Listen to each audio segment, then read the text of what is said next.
Hello बच्चों, तो चलिए क्या हाल है आप लोगों का? ठीक ही होगा। तो पिछले क्लास में मैंने आपको वेक्टर क्रॉस प्रोडक्ट के बारे में पढ़ाया था और आज उससे थोड़ा सा आगे चलते हैं और आज हमें क्या करना है, टोटल थ्योरी का जो क्लास है उसे कंप्लीट कर लेना है। तो पिछली क्लास में मैंने आपको क्या बताया था, क्रॉस वेक्टर के बारे में, और आप लोगों को मालूम है कि ए क्रॉस बी क्या होता है।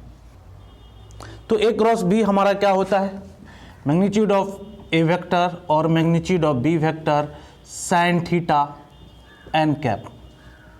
तो इस चीज़ पे हमने टोटल रिजल्ट जो है, जो भी रिजल्ट उससे ड्राइव्ड रिजल्ट है उसके बारे में पढ़ा था, एक एक करके टोटल 10 रिजल्ट के बारे में पढ़ा था। और पिछले क्लास में हमने एक चीज़ और पढ़ा था, तो वे क्या पढ़ा था, मैंने आपको बताया था कि यदि हमारा क्या होगा, जैसे आपका क्या है, आई है, जे है और क्या है, के है। तो आई क्रॉस जे यानी कि आई क्रॉस जे हमारा क्या होता है, आई क्रॉस जे हमारा क्या हो जाएगा, के हो जाएगा। उसके बाद जे क्रॉस के, तो जे क्रॉस के हमारा क्या हो जाएगा, जे क्रॉस के हमारा क्या हो जाएगा, आई हो जाएगा। उसके बाद के क्रॉस आई, तो के क्रॉस आई हमारा क्या हो जाएगा, ये जे हो जाएगा। इसके बारे में मैंने बताया था। और यही डायरेक्शन यदि चेंज हो जाए, तो जब डायरेक्शन चेंज हो जाएगा यानी कि हमने इस तरह से गुना किया है तो हमारा पॉजिटिव आ रहा है, और इसी चीज़ को यदि हम अपोजिट साइड में यानी कि क्लॉकवाइज डायरेक्शन में यदि मल्टीप्लाई करें तो क्या हो जाएगा। तो चलिए ये हम करते हैं। तो देखिए यदि हम जे और आई को करें, तब हम यदि जे और आई को क्रॉस करेंगे, तो जे और आई को यदि करेंगे तो हमारा क्या हो जाएगा, सॉरी जे और आई को यदि हम क्रॉस करेंगे तो माइनस के हो जाएगा।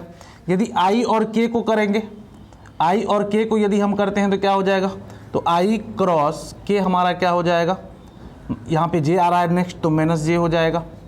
उसी प्रकार से के क्रॉस जे यदि हम करें, के क्रॉस जे यदि हम करें तो हमारा क्या आ जाएगा, के क्रॉस जे हमारा क्या आ जाएगा, माइनस आई हो जाएगा। तो इसके बारे में हमने पिछली क्लास में पढ़ा था। और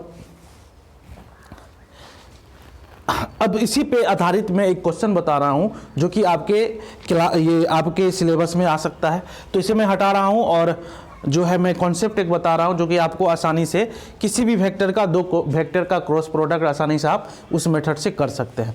तो ये कौन सा मेथड है, क्या यूज होगा, तो आपने फर्स्ट मैथ में सारणिक के बारे में पढ़ा होगा, यानी कि आप डिटर्मिनेंट और मैट्रिक्स के बारे में पढ़ा होगा। तो डिटर्मिनेंट का उसमें मेथड लगा करके हम क्या करेंगे, ए वेक्टर क्रॉस बी वेक्टर को सॉल्व कर सकते हैं। तो चलिए देखते हैं कि किस प्रकार से हम इसे सॉल्व करते हैं। तो इसको हटा रहा हूं, यदि आपको मालूम नहीं है तो आप स्क्रीनशॉट जल्दी से ले लीजिए। तो चलिए आगे करते हैं। अब तो आपको मालूम है जैसा कि यदि आपका क्या हो, दो वेक्टर दिया हुआ हो, है ना, यदि दो वेक्टर आपका दिया हुआ हो, मान करके चलिए यदि आपका वेक्टर दिया हुआ हो, क्या रहेगा आपका वेक्टर, तो ये जो आपका वेक्टर रहेगा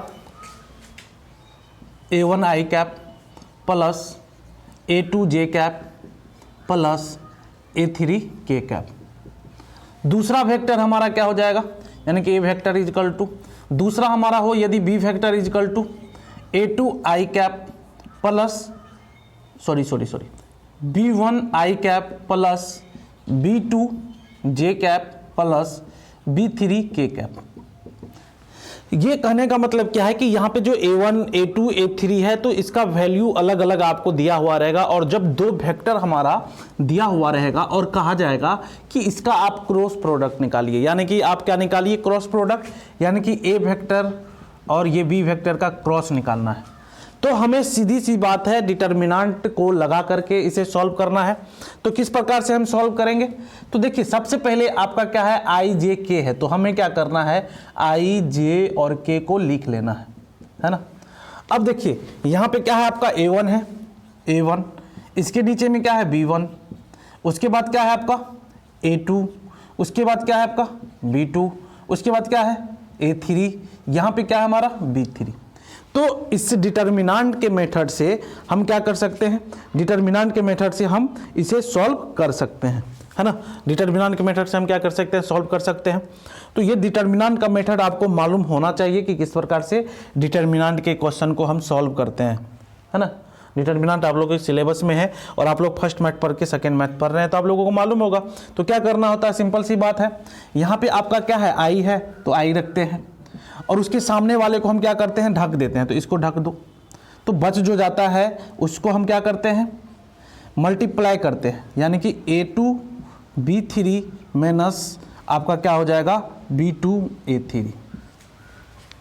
आई का काम हो गया। पहले प्लस होता है, उसके बाद जो होता है माइनस होता है। क्या होता है, यहाँ पे माइनस होता है, तो ये आपका जे कैप। अब जे कैप के सामने वाले को हमें ढक देना है, तो जे कैप के सामने वाले को ढक देंगे तो हमारा क्या हो जाएगा, A1B3। तो A1B3 माइनस हमें क्या करना था, इसके सामने वाले को ढक देना था, तो A1B3 अब करना है माइनस B1A3, B1A3। ठीक है। अब तीसरा हमारा क्या है, प्लस के बाद माइनस के बाद फिर क्या होता है, हमारा प्लस होता है, तो प्लस आई जे अब क्या हो जाएगा, ये आपका के हो जाएगा। तो जिसके अब सापेक्ष हम कर रहे हैं उसे क्या करना है, बंद कर देना, और जो बचा है उससे हमें क्रॉस मल्टीप्लाई करके माइनस का चिन्ह लगा देना है। तो के के सामने हम कर रहे हैं तो के हमने लिख लिया। अब इसे क्या करना है, बंद करना है और इसके सामने वाले को भी बंद करना है। तो बचा हमारा कौन, ये बचा। तो ये जो बचा है इसी को हमें क्या करना है, लिखना है। तो ये दोनों मल्टीप्लाई हो जाता है क्रॉस वाला, तो क्या हो जाएगा हमारा A1B2 और उसके बाद माइनस का चिन्ह होता है। अब क्या हो जाएगा, B1A2, क्या हो जाएगा हमारा B1A2। तो लास्ट में ये हमारा निकल करके आएगा कि A क्रॉस B वेक्टर कितना होगा हमारा, इस प्रकार से ये हमारा निकल करके आएगा। तो इसी प्रकार से हम दो वेक्टर का क्रॉस प्रोडक्ट को निकालते हैं। ठीक है, तो चलिए अब आगे चलते हैं और इस पे एक अच्छा सा क्वेश्चन कर लेते हैं ताकि हमारा कॉन्सेप्ट जो भी है वे क्या हो जाए, क्लियर हो जाए। तो चलते हैं, एक क्वेश्चन सॉल्व करते हैं और देखते हैं कि किस प्रकार से हम A क्रॉस B वेक्टर जो है निकालते हैं, है ना। और दो क्वेश्चन को लिखते हैं। इसको तब तक मैं हटा रहा हूँ। आई होप आप लोगों को समझ में आ गया होगा, क्योंकि आप लोग मैट्रिक्स, डिटर्मिनेंट्स, ये सारी चीज़ों को पढ़ कर के वेक्टर पढ़ रहे होंगे, तो आपको आसानी से ये सारी चीज़ें को जो है मतलब कि मतलब सॉल्व करने के लिए आ रहा होगा। तो चलिए एक क्वेश्चन लिखता हूँ और क्वेश्चन है आपके सामने में, क्वेश्चन है A वेक्टर इजकल टू, एक क्वेश्चन लिखता हूँ और इसे हमें A क्रॉस B निकालना है। तो A वेक्टर इजकल टू हमारा है 3i प्लस 3i के बाद j माइनस 4k। ठीक है, A वेक्टर ये है हमारा 3i plus j plus 4k। कोई भी वेक्टर ले लीजिए आप। B vector is equal to 2i minus 3j plus 4k। ठीक है, दो वेक्टर है, हमने दो वेक्टर ले लिया है। अब इसे क्या करना है कि ऐसा करो कि छोटा थोड़ा सा लो कि आसानी होगा मल्टीप्लाई करने में, हमें तो समझना है ना अभी, बस i minus j plus k कर लेते हैं। ठीक है, अब कह रहा है कि हमें A क्रॉस B निकालना है। क्या निकालना है, A vector cross B vector निकालना है। तो जब हमें A vector cross B vector निकालना है तो हमें क्या करना होगा, तो सीधी सी बात है, हमें क्या करना है कि A क्रॉस B निकालना है। तो A क्रॉस B के लिए क्या करना है, डिटर्मिनेंट बनाओ, यहाँ पे I, यहाँ पे J और यहाँ पे K लिख लो। उसके सिमाने में 3, 1, 4, 1 माइनस 1 और 1 लिख लो। क्लियर है, तो ये हमने लिख लिया। जब इसको हमने कंप्लीटली लिख लिया तो अब हमें डिटर्मिनेंट को सॉल्व कर लेना है। तो सॉल्व करने में सीधी सी बात है कि आपको क्या करना है। तो सबसे पहले हम क्या करेंगे, I वाला जो है उसको लेते हैं। तो I ले लो। अब इससे जब हम बंद कर दें ये सामने वाला, यानी कि इस I के सामने वाला, तो हमारा ये बचता है ना। अब इस दोनों का क्रॉस मल्टीप्लाई, तो 1 और क्या होता है, माइनस होता है, तो माइनस यहाँ पे क्या हो जाएगा आपका 4 और माइनस 1, तो क्या हो जाएगा -4। एक ये हो गया। प्लस के बाद क्या होता है हमारा, इसे हटा दो। प्लस के बाद क्या होता है, माइनस होता है, तो माइनस j दे देते हैं। तो ये हमारा माइनस j हो गया। उसके सामने वाले को हम बंद कर देंगे, उसके सामने वाले को क्या करेंगे, बंद कर देंगे इस प्रकार से। तो हमारा क्या हो जाएगा, डिटर्मिनेंट में 3, 1, 4, 1। तो 3, 1 क्या हो जाएगा हमारा, 3 और माइनस, ये इस दोनों को क्रॉस मल्टीप्लाई करना है। तो 4, 1 जा 4। चलिए ये भी हमारा कंप्लीट हो गया। अब हम किस पे चलेंगे, के कैप पे। तो के कैप हमारा क्या होगा, प्लस होगा। तो के कैप, अब देखो के कैप के सामने वाले को बंद करना है। तो क्या हो जाएगा हमारा 3, 1, 1 माइनस 1। तो हो जाएगा ये हमारा यहाँ से क्रॉस मल्टीप्लाई -3 और ये हमारा क्या हो जाएगा -1, यानी कि ये हो जाएगा -3, ये हो जाएगा -3 और ये हो जाएगा हमारा -1। ठीक है, तो यहाँ से हमने टोटल लिख लिया। 1 मिनट के बंद हो जाएगा तो हमारा ये बच जाएगा। ठीक है, -3 और -1, तो हमने आई जे के टर्म में जो है कंप्लीटली लिख लिया। तो जब हमने कंप्लीटली लिख लिया तो अब हमारा क्या हो जाएगा, तो अब जो है ये हमारा हो जाएगा आई कैप, ठीक है, 1 + 4 - जे कैप -1 + के कैप -4। ठीक है, तो अब जो है अब हम इसे लिखेंगे 4 1 5 5, उसको हम क्या लिखेंगे माइनस प्लस जे, और इसको लिखेंगे +- 4 के कैप। तो हमने a vector cross B vector completely निकाल लिया है। तो इसी प्रकार से हम ए वेक्टर और बी वेक्टर के क्रॉस को निकालते हैं। तो आप लोगों को जरूर समझ में आया होगा, बहुत ही ईजी मेथड है। तो मैंने अभी इसलिए आपको कल ये बात नहीं बताया क्योंकि मैं सोच रहा था कि आज पूरे अच्छे से आपको ये चीज़ बता दूं, और इस पे आधारित ही लगभग क्वेश्चन होगा। ठीक है ना, तो चलिए अब आगे चलते हैं, आगे और कुछ चीज़ को सीखते हैं। तो चलिए अब जो है 11वां पॉइंट हम पढ़ने के लिए जा रहे हैं। ठीक है ना, तो टोटल एक एक करके मैं आपको पॉइंट बता रहा हूं, उससे रिलेटेड चीज़ों को भी बता रहा हूं।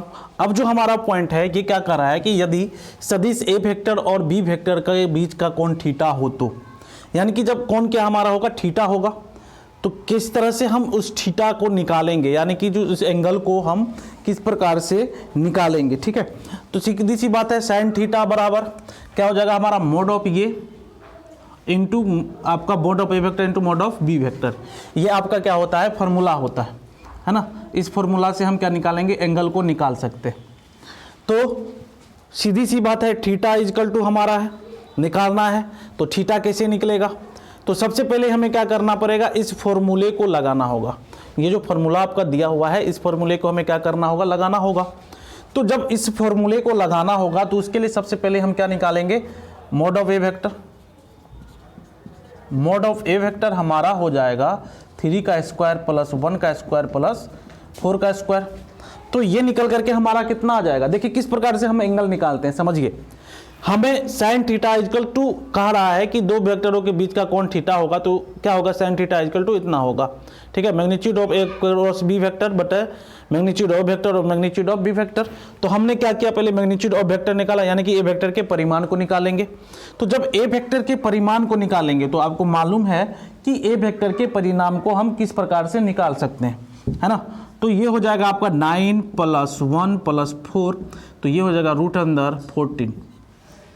ठीक है, ये हो जाएगा हमारा √14। अब अगला चलिए निकालते हैं।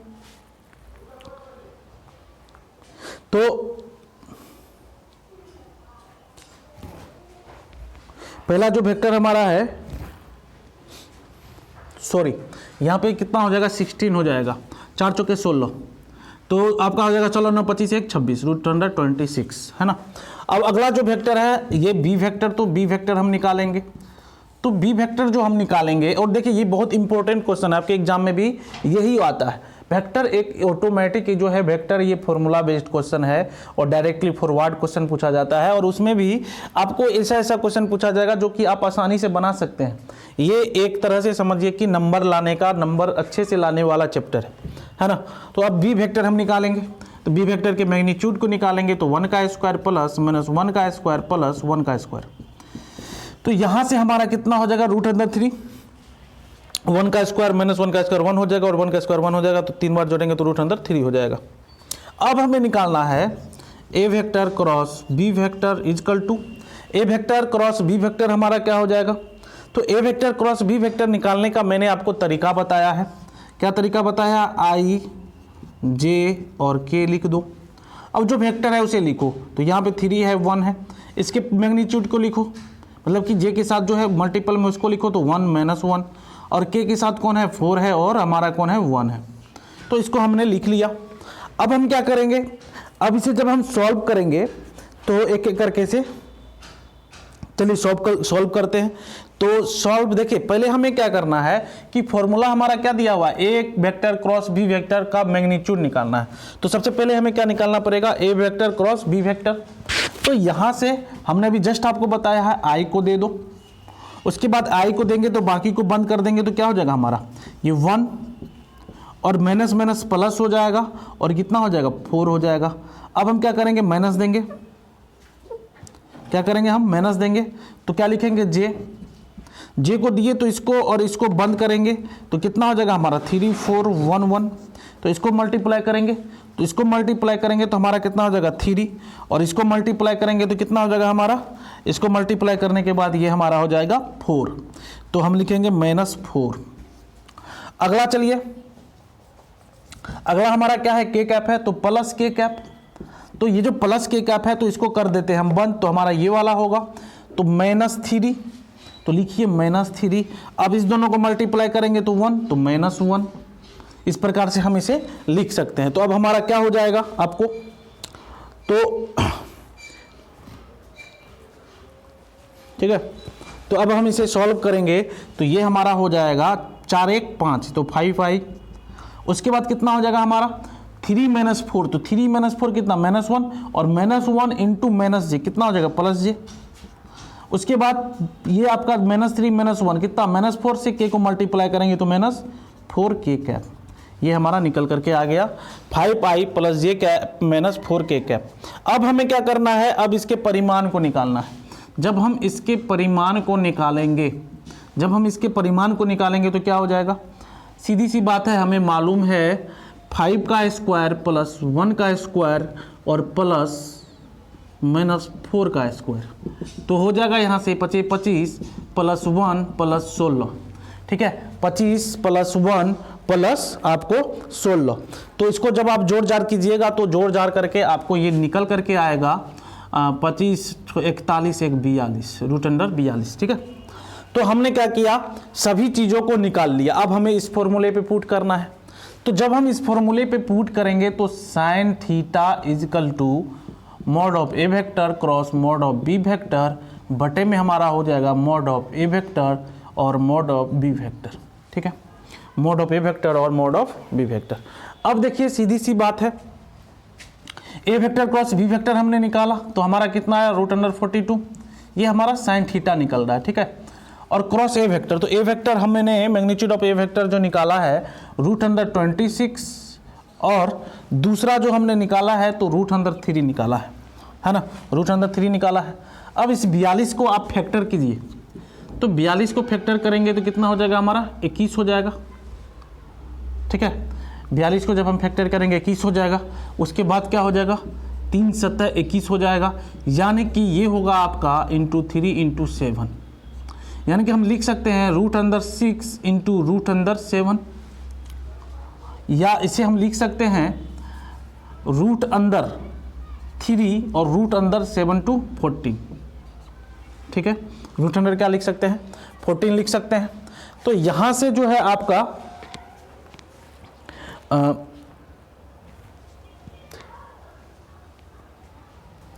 तो इसको तोड़ तार के लिखते हैं, तो चलिए लिखते हैं। तो ये 42 यानी कि इसको हम √2 × √3 × √7 भी लिख सकते हैं। ये आप 9th क्लास में पढ़े होंगे कि किस प्रकार से हम इसको रूट में लिखे हैं। अब चलिए आगे चलते हैं। ये जो 26 है तो इसको हम √13 √2 और ये √3 तो हमारा पहले से है ना, तो 13 दूनी 26 इस प्रकार से हो गया। यानी कि कहा जाता है यदि इस प्रकार से रूट में हो तो जब हम रूट को तोड़ेंगे तो √a और √b लिख सकते हैं। ठीक है, तो यही चीज़ को हमने अप्लाई किया। इस 42 को जब तोड़ा हमने तो रूट में इस प्रकार से आया तो इसको अलग अलग करके लिख दिया है। ये 26 है तो 13 दूना 26 तो हमने अलग अलग करके लिख दिया है इस फॉर्मूला पे जो क्लास 9th में पढ़ना है। अब √3 कैंसिल, √2 कैंसिल, तो हमारा निकल करके कितना आ जाएगा, तो हमारा निकल करके sin θ = ठीक है, हमारा निकल करके क्या आ जाएगा sin θ =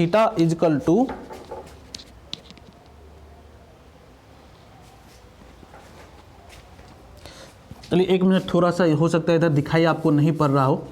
तो आपका क्या हो जाएगा √2 × √3 × √7 बटे √, कितना हो जाएगा आपका 3 और √13 और √2, तो √2 √3 ये कैंसिल हो गया, तो हो जाएगा √7 बटा √13, √13। तो इसको हम लिख सकते हैं √7 बटा 13, ठीक है। तो थीटा इजकल टू हमारा कितना हो जाएगा, साइन इनवर्स, ठीक है, √7 बटा 13। यही हमारा क्या निकल करके आ गया, आंसर निकल करके आ गया। तो जब हमें एंगल निकालने के लिए कहेगा तो इसी प्रोसेस से हम क्या करेंगे, एंगल को निकाल करके लाएंगे। सबसे पहली बात, दो सदिश के बीच का कोण जब ज्ञात करना हो तो सीधी सी formula sine theta equal to आपको mod of A vector cross B vector बटा mod of A vector mod of B vector. और आपको मालूम है कि ये हमारा मॉड मतलब क्या, यानी कि हमें उसके परिमाण को निकालना है। तो मैंने एक क्वेश्चन आपको कराया इसको समझाने के लिए, और आपको एंगल किस प्रकार से जो निकालना है ये भी आपको मालूम हो जाए। तो ए वेक्टर इक्वल टू दिया है, बी वेक्टर इक्वल टू दिया है, तो हम मॉड ऑफ ए वेक्टर निकाल लेंगे और मॉड ऑफ बी वेक्टर निकाल लेंगे। तो वहां से हम a vector cross B vector जब निकालेंगे तो हमारा क्या हो जाएगा, जब हम ए क्रॉस बी वेक्टर निकालते हैं तो यहां से हमारा 5i + j - 4 के आ गया। अब इसका जो फॉर्मूला दिया हुआ यहाँ पे क्या है, इसके परिमाण को निकालना है। तो परिमाण जब निकालेंगे तो √42 हो जाएगा। तो साइन थीटा इक्वल टू सभी वैल्यू को हम इसमें पुट कर दिए। अब इसको तोड़ ताड़ करके हमारा theta equal to sine inverse इतना आ जाएगा, थीटा हमारा एंगल मालूम हो गया। तो इस प्रकार से हम क्या करते हैं, इस पे क्वेश्चन बनाते हैं इस मेथड पे, यानी कि ये जो थ्योरी दिया हुआ है आपको, ये जो फॉर्मूला दिया है। चलिए एक दो पॉइंट और रह गया, उसे भी डिस्कस कर लेते हैं, उसके बाद हमारा थ्योरी का क्लास खत्म हो जाएगा और अगले क्लास में मैं आपको एक्सरसाइज 10.4 लेकर के आऊँगा। तो चलते हैं अगले टॉपिक पे।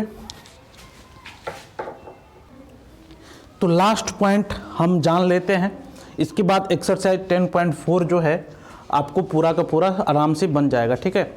और जो भी पॉइंट ऐसा यदि छूट गया होगा तो जो एक्सरसाइज 10.4 हम बनाएंगे तो वहाँ पे आपको मैं बता दूंगा कि ये पॉइंट है, आप कंसीडर कर लो। तो लास्ट पॉइंट क्या कहता है कि यदि ए वेक्टर और बी वेक्टर त्रिभुज की संलग्न भुजाओं को निरूपित करते हैं तो त्रिभुज का क्षेत्रफल क्या होगा। तो त्रिभुज का जो क्षेत्रफल होगा ये हमारा हो जाएगा 1/2 mod of A cross B, ठीक है। ये हमारा क्या हो जाएगा, त्रिभुज का एरिया हो जाएगा, ठीक है। त्रिभुज का क्या हो जाएगा, किसी भी त्रिभुज का क्षेत्रफल हो जाएगा, यानी किसी भी त्रिभुज का यदि क्षेत्रफल कहा जाएगा तो हम क्या निकालेंगे 1/2 और ए वेक्टर क्रॉस बी वेक्टर, ठीक है। तो इस प्रकार से आपका, ठीक है ना, यदि ए वेक्टर और बी वेक्टर त्रिभुज की संलग्न भुजाओं को निरूपित करते हैं, यानी कि मान करके चलिए दो भुजा आपको दे दिया गया है। एक क्वेश्चन कर लेते हैं, यदि कह रहा है कि दो भुजा दे दिया गया है तो एक वेक्टर इक्वल टू दे दिया है आपको, एक भुजा जो है ए वेक्टर इक्वल टू दे दिया है 2i + 3j - 4k, और एक दूसरा दे दिया है आपको i + j - k, ठीक है। और कह रहा है कि त्रिभुज का क्षेत्रफल क्या होगा, यानी कि क्वेश्चन में ये आपको दे देगा कि यदि ए वेक्टर और बी वेक्टर त्रिभुज की दो संलग्न भुजाओं को निरूपित करते हैं, यानी कि जो भुजाएं हैं उसमें एक हमारा क्या है, ए वेक्टर है, दूसरा हमारा क्या है, बी वेक्टर है, तो उसमें उस त्रिभुज का क्षेत्रफल क्या होगा, ठीक है। तो सीधी सी बात है, त्रिभुज का क्षेत्रफल क्या होगा, हम जानते हैं कि त्रिभुज का क्षेत्रफल निकालने के लिए ये करना है। तो इसके लिए सबसे पहले हमें क्या करना होगा, ए क्रॉस बी करना होगा। तो ए क्रॉस बी हमारा क्या हो जाएगा, हमें मालूम है कि हम क्या करेंगे, i j और k कर देंगे, i j k कर देंगे और इसके वैल्यू को रख देंगे तो 2 1 3 1 -4 -1 है ना। और इस प्रकार से हम जो है एक वेक्टर को निकालेंगे जो हमारा एक नया वेक्टर बनेगा, और उसके बाद उसके परिमाण को निकालेंगे। तो जब हम उसके परिमाण को निकालेंगे तो इसके स्क्वायर को यहाँ पे रखेंगे, तो जो हमारा निकलेगा, ठीक है ना, जो हमारा निकलेगा उसको हम क्या करेंगे, उसको 1/2 से मल्टीप्लाई कर देंगे तो हमारा ये निकल करके आ जाएगा। एकदम आसान सा ट्रिक है, आसान सा क्वेश्चन है। तो देखिए इस प्रकार से आपका टोटल जो भी कॉन्सेप्ट था मैंने आपको एक एक करके बता दिया है, और इस पे आप क्वेश्चन ट्राई कीजिए, और उसके बाद तो मैं पूरा का पूरा सब चैप्टर का सॉल्यूशन आपके सामने करूंगा ही। तो एक्सरसाइज 10.4 का सॉल्यूशन कल आपको मिल जाएगा। तो आप हमारे चैनल पे यदि नए हैं तो चैनल को लाइक और सब्सक्राइब जरूर कर दे तथा शेयर भी करना न भूलें। Thank you.